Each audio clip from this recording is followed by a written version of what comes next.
Hey everyone, this is my very first live, so I'm a little nervous, but I figured it's just time to go for it. I keep telling myself I need to go live. I need to go live. If I get used to it, if I get better, but I just need to get over it and do it. So please be kind. I'm really nervous, but I want my channel to grow and I want to continue to share this channel with everybody. Goodness, I'm nervous. But I think going live is a really good way to help us interact. I'm going to try and rely less and less on reading while I do these, but it really helps me, especially tonight with how nervous I am.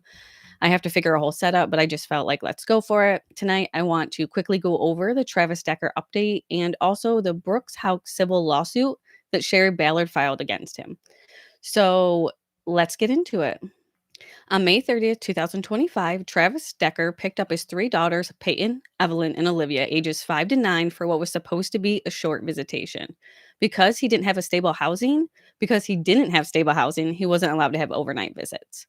When he failed to return the girls, his ex-wife contacted Washington police, and on June 2nd, investigators would find the girls at a local campground while all three had been killed. Travis Decker was nowhere to be found. The evidence collected at the crime scene pointed to Decker as the person responsible, and the manhunt to find Travis Decker lasted 4 months until this last Friday when investigators announced that they found human remains they believed to be Decker's. DNA test results confirmed that the remains found last Thursday on Grindstone Mountain belonged to Travis Decker. This just came in during a press conference. The sheriff's office thanked operations psychologist Stacy Gutchett, I hope I pronounced that right, for her forensic analysis of Travis Decker's behavior, which helped guide the most recent search and ultimately led to finding his remains on that mountain.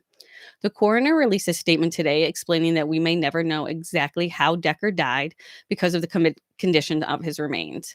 The torso and his skull have not been located, and both could hold important clues on how he died.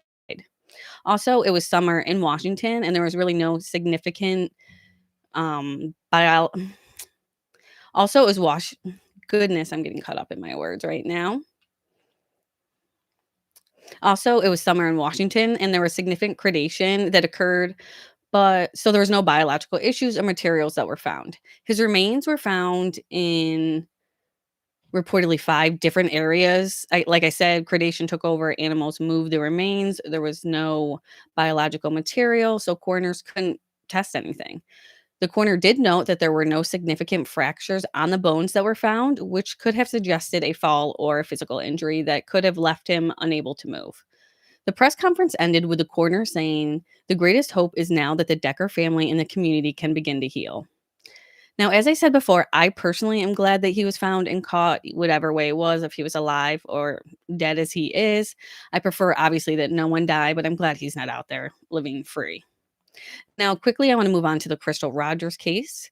Crystal Rogers went missing on July 3rd, 2015, in Bardstown, Kentucky.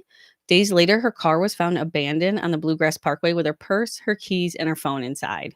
Brooks Houck, her boyfriend and the father of one of her 3 children, was named a suspect in October of 2015. Over the years, investigators searched properties linked to Brooks and his family. In September of 2023, a grand jury indicted Joseph Lawson and Brooks Houck. Later, Lawson's father, Steve Lawson, was also charged with conspiracy counts. Recently, in July of 2025, Brooks Houck was convicted of murder and tampering with evidence, and Joseph Lawson was convicted of conspiracy to commit murder and tampering with evidence. Crystal Rogers' body has never been found.